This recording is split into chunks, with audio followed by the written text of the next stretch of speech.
At kung feeling nyo naman ay may pagmamalaki na kayo na Bootylicious na behind, ang next question is, paano ba ito ma-highlight lalo na sa pagpo-post? Marami sa ating mga celebrities ngayon ay nagiging models na ng mga sexy outfits, from tight jeans to bikinis. Ang sigurado ako may technique kung paano ba ang tamang pose para magmukhang curvaceous ang behind ninyo.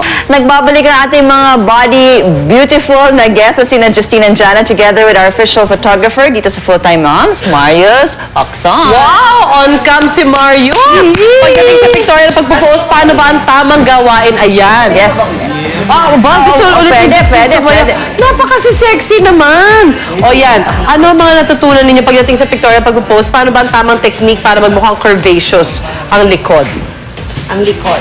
Hindi, gamitin natin yung curves natin para mas lumabas sa camera. Kasi minsan, di ba, ang hirap i-edit pag kailangan pang photoshoot na. So, paano ba? Yan, paano ba? Sample, Justin. Dito kayo. Dito yung backdrop ko, ha? Ayan. Tapos photographer, okay? Yan. Yung pagtitiptoe, nakakatulong yun. Tapos, syempre, i-ano mo ng konti, ipupush mo yung puwet mo pa Binibining patalikod. Pilipinas lang, oh. Grabe yun lang. At ang galing yung ginawa mo kasi yung stockings, pati sapatos kasama. Si Justine Ay, pa oo. naman. Kaya-kaya na yan. Salamat sa stylist nyo, ha?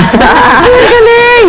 Dadayain mo yung legs, magmumukhang mahaba, and as well, naka-curve yung katawan. Oo, tama. O si Jana naman. Correct. O sige, wait. Gamitin natin itong props na to.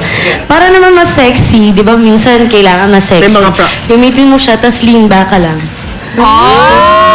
Forward mo lang. Wow. At nagano pa ang hair.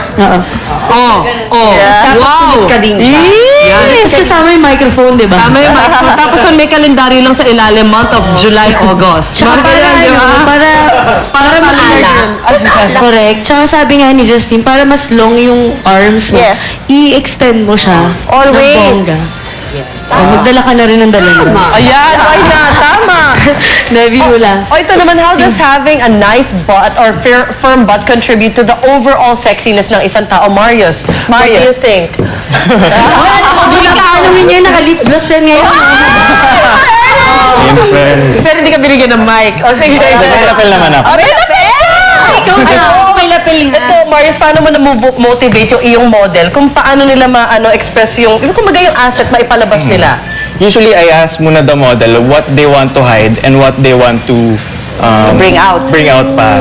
So, kunyari, feeling ng girl, maliit yung puwet niya, and then we hide that flaw. How do you hide naman pag maliit ang puwet? Kailangan kasi yung body mo free-flowing. So, di ba, we do the S-pose. So, medyo may mga patwist-twist ng katawan. Yan. Para at least yung highlight ng picture is sa other parts ng body, hindi sa butt mo or dun sa area na... Gusto mo itago. Oo, So ganun. kung hindi maganda yung butt mo, pero kunwari maganda yung boobs mo, for instance, yun ang mas i-focus na lang. Parang gano'n. May chest out ka na lang, buong tutorial, ganun. Parang sundalo ka lang. Parang sundalo ka lang. Iba na nga, yung may adobe na. May adobe. Tama. Is that okay with you guys pag kunwari they Yes. use enhancement?